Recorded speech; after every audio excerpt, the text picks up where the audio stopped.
허락하신 하나님의 말씀은 요한일서 3장 13절로 24절까지 말씀입니다. 형제들아, 세상이 너희를 미워하여도 이상히 여기지 말라. 우리는 형제를 사랑함으로 사망에서 옮겨 생명으로 들어간 줄을 알거니와 사랑하지 아니하는 자는 사망에 머물러 있느니라. 그 형제를 미워하는 자마다 살인하는 자니 살인하는 자마다 영생이 그 속에 거하지 아니하는 것을 너희가 아는 바라. 그가 우리를 위하여 목숨을 버리셨으니 우리가 이로써 사랑을 알고 우리도 형제들을 위하여 목숨을 버리는 것이 마땅하니라. 누가 이 세상의 재물을 가지고 형제의 궁핍함을 보고도 도와줄 마음을 닫으면 하나님의 사랑이 어찌 그 속에 거하겠느냐. 자녀들아, 우리가 말과 혀로만 사랑하지 말고 행함과 진실함으로 하자. 이로써 우리가 진리에 속한 줄을 알고 또 우리 마음을 주 앞에서 굳세게 하리니 이는 우리 마음이 혹 우리를 책망할 일이 있어도 하나님은 우리 마음보다 크시고 모든 것을 아시기 때문이라.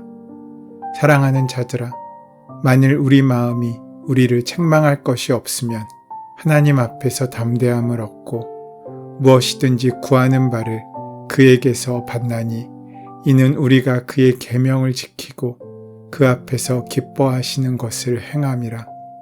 그의 계명은 이것이니 곧 그 아들 예수 그리스도의 이름을 믿고 그가 우리에게 주신 계명대로 서로 사랑할 것이니라.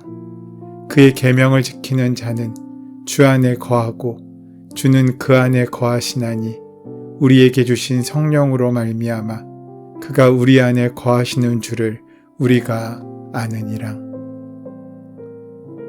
일반적으로 기독교는 사랑의 종교로 알려져 있습니다.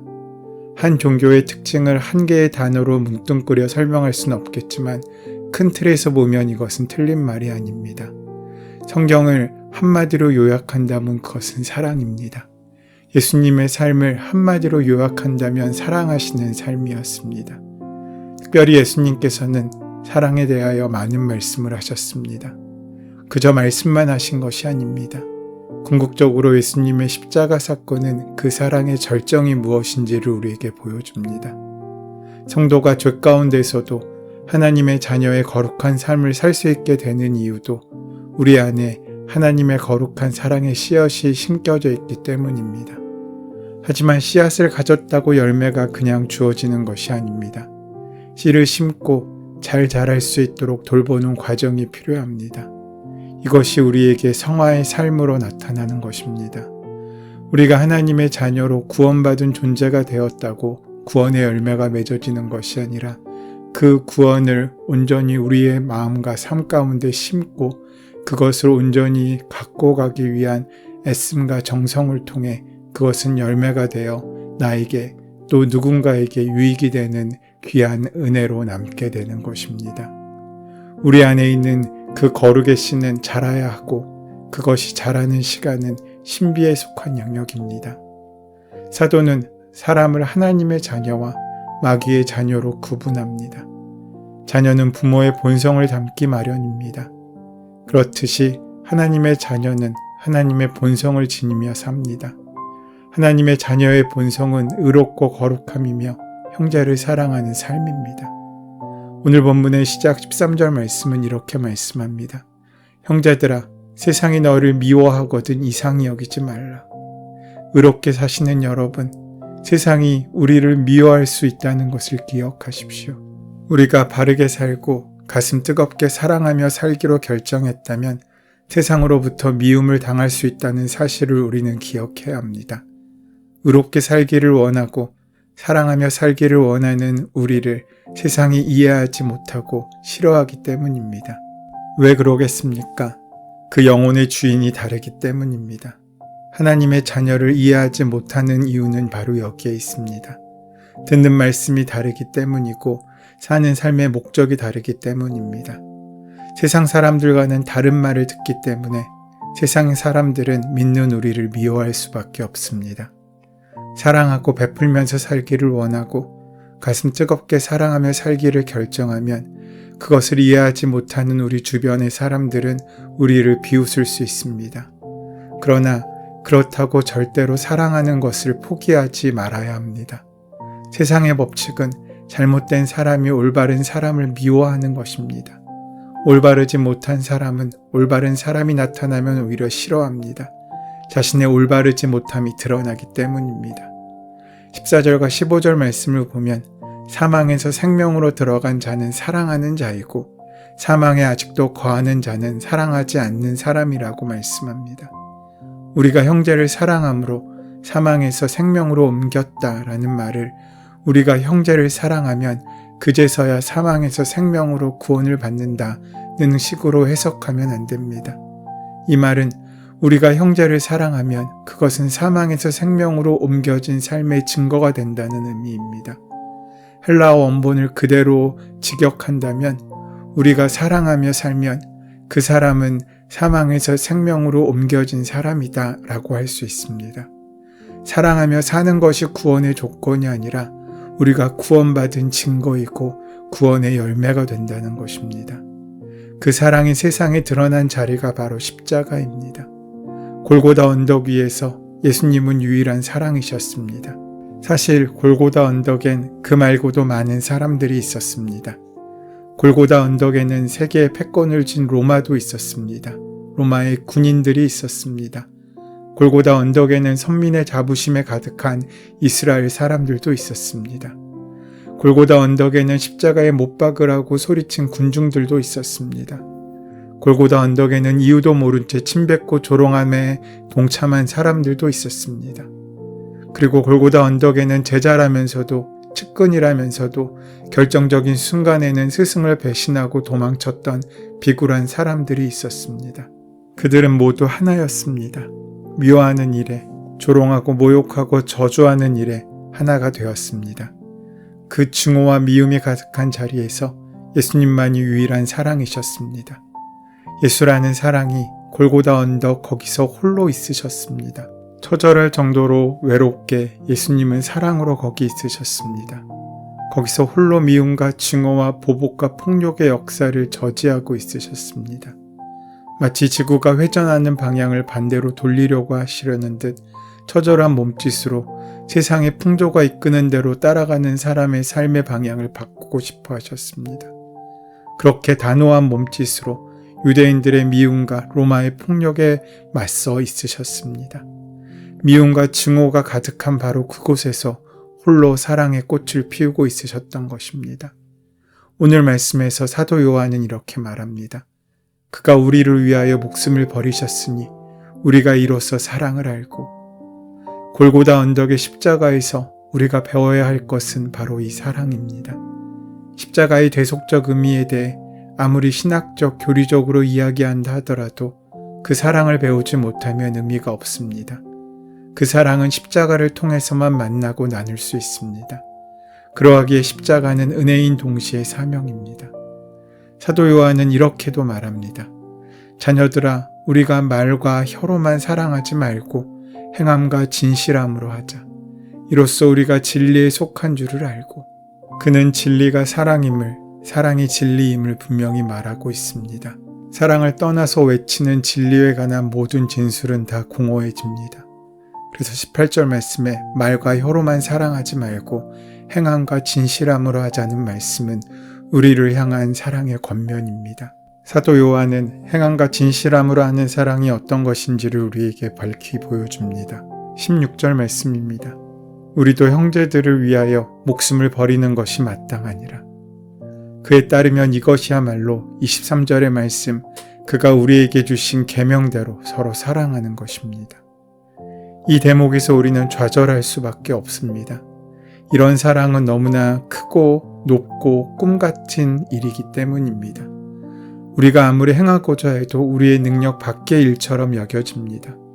어떻게 형제를 위하여 목숨을 버릴 수 있습니까? 요즘같이 돈 때문에 형제들끼리 싸우는 것이 당연해 보이는 세상에서 형제를 위하여 목숨을 버리는 일이 과연 가당하기나 합니까? 그런 사랑을 어떻게 할 수 있습니까? 무한 경쟁을 요구하는 자본주의 사회에서 이런 식으로 어떻게 세상을 살아가란 말입니까? 그것은 세상을 몰라도 너무나 모르는 것이 아닌가라는 생각이 들기도 합니다. 그런데 오늘 본문을 쓴 사도 요한은 그래야 한다고 단언합니다. 왜냐하면 그의 인생이 십자가에서 바뀌었기 때문입니다. 사랑하는 여러분, 예수님은 우리에게 져야 할 십자가를 다 주시는데 이것은 우리에게 놀라운 복입니다. 그 십자가가 우리의 인생을 변화시키기 때문입니다. 사실 예수님의 제자 요한은 저 사람이 어떻게 예수님의 제자가 될 수 있지라고 생각할 만큼의 불같은 괴팍한 성격의 사람이었습니다. 그는 정치적 야망이 큰 사람이었습니다. 그 성격이 독선적이었고 시기 질투도 대단히 강했고 무엇보다 화가 나면 사람들을 죽이려 들 정도로 성격이 불같았던 사람이라 오죽하면 우레의 아들이라는 별명을 가졌겠습니까? 그런데 요한 서신을 묵상하다 보면 예수님을 영접하지 않던 사마리아 사람들 위에 불을 내려달라고 했던 제자인 요한과는 전혀 다른 사람 같은 요한을 발견할 수 있습니다. 우레의 아들이라던 요한이 사랑의 사도로 바뀐 것입니다. 그것은 요한이 지은 십자가 때문입니다. 예수님을 믿으면 그리고 그 십자가를 함께 지면 사람이 바뀝니다. 요한만 그런 것이 아니라 정말 우리가 예수님을 내 생명으로 내 주님으로 모시고 사는 사람들은 바뀌게 됩니다. 어떻게 그럴 수 있습니까? 그것은 예수님이 주시는 십자가 때문입니다. 예수님께서 십자가에 달리실 때 다른 제자들은 다 도망갔지만 요한만큼 예수님 곁을 지키고 있었습니다. 그 얼마나 자랑스러운 모습이었겠습니까? 다른 사람들의 비겁함에 그는 당당히 십자가를 지키고 서 있었습니다. 그런데 그때 십자가에 달려 고통스러워하시던 예수님께서는 그 곁에 서 있던 제자 요한에게 그 어머니인 마리아를 맡기십니다. 이렇게 모시게 된 예수님의 어머니 마리아는 요한에게는 십자가였습니다. 여러분, 십자가가 무엇입니까? 한마디로 자기 마음대로 살지 못하게 하는 것들입니다. 예수님께서 나에게 주신 어떤 사람 때문에 또 어떤 일 때문에 내가 내 마음대로 살지 못하게 되는 것을 십자가라고 말합니다. 베드로도 한때는 우리 모두가 그랬던 것처럼 자기 마음대로 살고 싶었던 사람입니다. 그러나 디베라 바닷가에서 예수님을 진정 생명의 주님으로 모시고 난 다음에 그는 자기가 원하는 삶이 아닌 남이 자기에게 띠를 띄우고 가기를 원하지 아니하는 길로 이끌려 다니는 삶을 살게 되었습니다. 이것이 우리에게 주신 십자가의 목적지입니다. 여러분이 예수님을 주님이라고 믿고 고백하고 예수님을 따라 살기 위하여 여러분이 필연적으로 만나게 되는 고난과 고생이 있습니다. 여러분이 외면하지 말아야 될 사람이 있고 견뎌야 할 어려운 상황들이 있을 것입니다. 왜 그렇습니까? 예수님께서 그곳에 계시고 예수님이 그렇게 하기를 원하시기 때문입니다. 그것이 우리에게 주어진 십자가입니다. 어떤 사람이 내게 그럴 수 있고 어떤 환경이 내게 그럴 수 있습니다. 우리 모두에게는 그 십자가가 있습니다. 그런데 내 마음대로 살지 못하는 것이 좋을 리가 없습니다. 부담스럽고 싫고 원망스러운 일입니다. 하지만 바로 그것이 내 인생을 바꾸는 것입니다.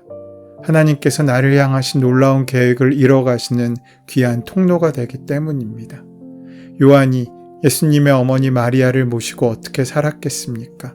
그는 그 어머니 마리아를 모시기 위하여 자신의 모든 야망과 꿈과 계획을 다 버려야 했습니다. 요한의 대명사인 혈기도 부릴 수 없었을 것입니다. 예수님의 어머니를 모시는 것이 요한에겐 자아의 죽음이었습니다. 요한은 예수님의 어머니인 마리아를 며칠 혹은 몇 달 모신 것이 아닙니다. 그때부터 요한은 장수한 마리아가 늙어 죽을 때까지, 다시 말해 요한 자신도 늙은이가 될 때까지 마리아 모시기를 그치지 않았습니다. 이것은 참으로 놀라운 일이 아닐 수 없습니다. 마리아는 분명 요한 사도에겐 십자가였지만 예수님이 주시는 복을 받는 귀한 통로가 되었습니다. 그는 하늘의 관점으로 요한복음서를 쓸 수 있었고 그의 마지막 체험은 아무에게도 보여주지 않으셨던 천국의 비밀을 보여주신 귀한 은혜를 만나게 된 것입니다. 이 모든 것이 그가 십자가를 온전히 감당했기 때문에 가능한 일이었습니다. 십자가를 감당한다는 것은 목숨을 걸고 사랑하는 일입니다. 내가 할 수 있는 것을 다하는 사랑으로 섬기며 사는 것입니다. 거기에는 손과 발이 필요하고 우리의 물질이 필요합니다. 그 모든 삶을 통하여 요한은 천국의 은혜와 비밀을 누릴 수 있었습니다. 오늘 우리의 인생 가운데도 그러한 천국의 은혜와 비밀을 다 누리는 저와 여러분 되시기를 소원하고 축원합니다. 은혜의 주님, 예수님의 사랑으로 영생을 얻었음에도 말뿐인 공허한 사랑의 삶을 살았던 우리를 돌아보게 하여 주시옵고 행함과 진실함으로 사랑하는 삶을 살 수 있도록 인도하여 주시옵소서. 예수님의 이름으로 기도드립니다. 아멘. 이제 우리에게 허락하신 오늘 본문의 말씀이 오늘 나에게 말씀하시는 하나님의 음성으로 만나지기 위하여 본문의 말씀을 깊이 묵상하시고 함께 기도하는 시간 가지도록 하겠습니다. 함께 기도합니다.